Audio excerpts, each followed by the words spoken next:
नई गाइडलाइन के अनुसार ये नियम उन संस्थाओं पर लागू नहीं होंगे जिनके द्वारा हमने बताया कि 10 लाख या उससे कम के कार्ड इशू किए गए हों, जारी किए गए हों। बात करते हैं आरबीआई के उस नए रूल के बारे में जिससे जो कार्ड होता है यानी कि जो क्रेडिट कार्ड होता है उन सारी चीज़ों को लेकर बहुत सारे सहूलियत मिलने वाले हैं ग्राहकों के। और ग्राहकों को जो सहूलियत मिलेगी अब उसमें उसको खुद चयन करने के लिए कुछ चीज़ें, कई फैसिलिटी मिलने वाली हैं बैंक से अलग हटकर। क्या है पूरा मामला, उसको हम जानेंगे। जय हिंद, नमस्कार, मैं मोहन पाठक और आप देख रहे हैं MPSC Hindi news explainer YouTube channel. Channel पर नए हैं तो चैनल को सब्सक्राइब करके बेल आइकन जरूर दबाइएगा जिससे कि आपको नोटिफिकेशन प्राप्त होता रहे और अपने विचारों को अंत में कमेंट बॉक्स में जरूर बताइएगा। Reserve bank of India RBI इसने बैंकों और एनबीएफसी के क्रेडिट कार्ड इश्यू करने को लेकर नई गाइडलाइन बनाई है और इसी पर हम चर्चा करने वाले हैं। इन गाइडलाइंस के मुताबिक कार्ड इश्यू करने वाले बैंक और एनबीएफसी को निर्देश दिया है कि वो ग्राहकों को ऑप्शन देखें वो किस नेटवर्क का कार्ड लेना चाहते हैं। आरबीआई ने साफ किया ये बैंक या NBFC American express, master card, Asia और डायनर्स क्लब और रुपए जैसे किसी कार्ड नेटवर्क के साथ एक्सक्लूसिव अरेंजमेंट या एग्रीमेंट न जाए। ठीक है, भारत में वीजा चलता है यानी कि वीजा मास्टर कार्ड होता है, मास्टर कार्ड होता है, अमेरिकन एक्सप्रेस होता है और डायनर्स क्लब, रुपए इत्यादि जैसे कार्ड नेटवर्क का कई सारे दिग्गज बैंकों और एनबीएफसी के साथ टाई अप है। क्या है पूरा मामला, इसको हम जानेंगे और किन पर लागू नहीं होगा ये नियम ये भी जानेंगे। तो सबसे पहले जानते हैं कि किन पर लागू नहीं होगा। अपनी गाइडलाइंस में आरबीआई ने कहा है कि यह गाइडलाइन उन बैंक या एनबीएफसी पर लागू नहीं होती है जिनके 10 लाख से कम कार्ड एक्टिव है, यानी कि कम से कम 10 लाख कार्ड एक्टिव होने चाहिए। इसके अलावा कार्ड जारीकर्ता जो अपने स्वयं के अधिकृत कार्ड नेटवर्क पर क्रेडिट कार्ड जारी करते हैं उन्हें इससे बाहर रखा गया है। जब कोई कार्ड रिन्यूअल के लिए आता है तो भी बैंकों या एनबीएफसी अपने ग्राहकों को कार्ड नेटवर्क चुनने का ऑप्शन देगा या उन्हें देना चाहिए। अब ये आपके मन में आ रहा होगा कि आरबीआई ने ऐसी गाइडलाइन क्यों जारी की है। तो रिजर्व बैंक ऑफ इंडिया ने देखा कि देश के दिग्गज बैंक और एनबीएफसी कस्टमर की मर्जी पूछे बिना उन्हें किसी फिक्स नेटवर्क का कार्ड इशू करते हैं। इससे बैंकों को काफ़ी ज़्यादा मुनाफा होता है क्योंकि बड़े कार्ड नेटवर्क बैंकों के साथ एक्सक्लूसिव टाई अप करते हैं। इसमें सर्विस फीस को लेकर या रिवार्ड पॉइंट्स और कस्टमर ऑफर सहित कई सारे फायदे शामिल होते हैं।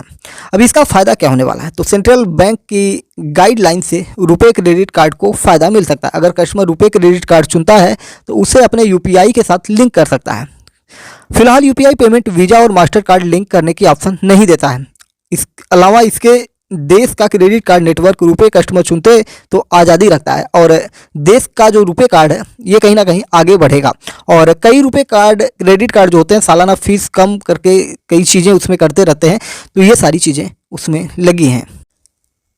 यानी कि मर्चेंट के पॉइंट ऑफ व्यू से रुपए क्रेडिट कार्ड स्विप पर कम एमडीआर देना पड़ता है। सब मिला जुलाकर जब इसको स्पष्ट तरीके से आपको बताने की कोशिश करें तो अब क्रेडिट कार्ड लेते समय आपको अपने हिसाब से कार्ड नेटवर्क चुनने की सहूलियत मिलेगी। आरबीआई ने क्रेडिट कार्ड नेटवर्क और कार्ड जारी करता बैंक और एनबीएफसी को नई गाइडलाइन इसीलिए जारी की है।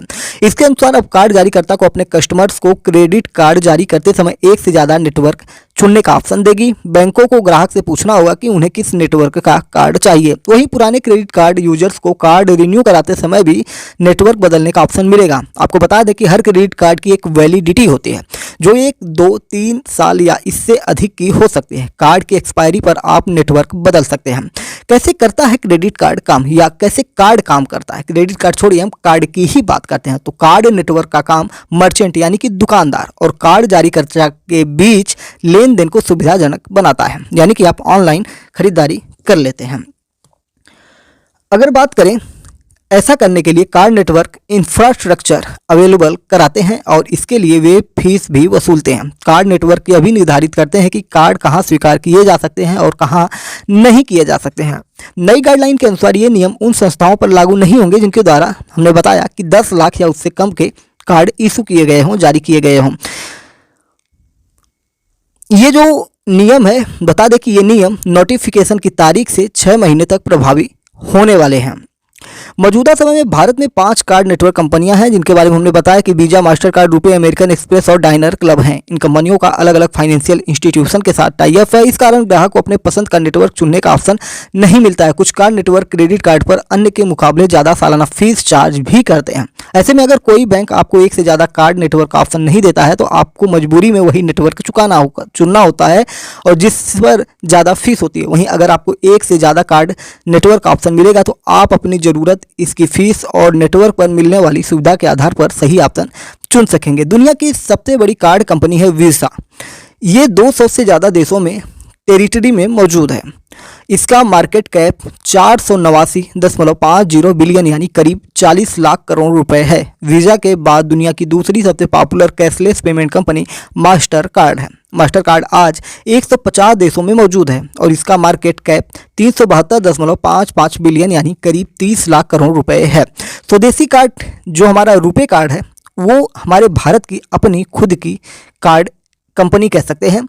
रुपे भारत में अपनी तरह का पहला घरेलू डेबिट और क्रेडिट कार्ड पेमेंट नेटवर्क है। यह नाम रुपे यानी कि RUPEE और पेमेंट 2 शब्दों से मिलकर बना है। विदेशी कार्ड नेटवर्क की मोनोपोली को खत्म करने के लिए मार्च 2012 में इसे लॉन्च किया गया था। बैंक बाजार की एक रिपोर्ट के अनुसार अप्रैल 2023 तक भारत में 8.6 करोड़ क्रेडिट कार्ड सर्कुलेशन में हैं या सर्कुलेशन में थे। यह संख्या 2022 के अप्रैल में 7.5 करोड़ के मुकाबले 15% बढ़ गई। माना जा रहा है कि 2024 की शुरुआत में क्रेडिट कार्ड्स की संख्या लगभग 10 करोड़ पार हो जाएगी।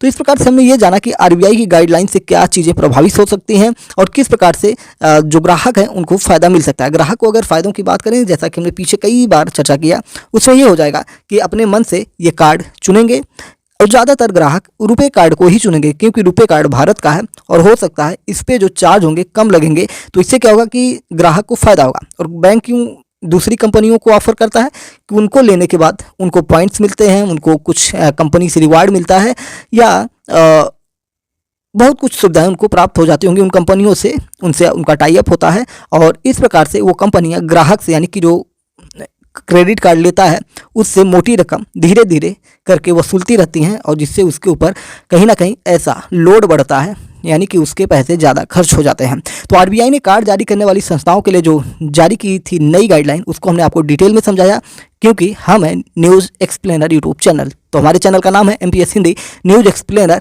तो चैनल को सब्सक्राइब करके डेली करंट अफेयर्स और न्यूज़ एनालिसिस के लिए हमारे साथ जरूर जुड़ेगा और बेल आइकन जरूर दबाइएगा। चैनल को सब्सक्राइब जरूर करिएगा जिससे कि रोजाना हम आपको डेली करंट अफेयर्स से रूबरू कराते रहें प्रामाणिक सत्यापित न्यूज़ों के साथ।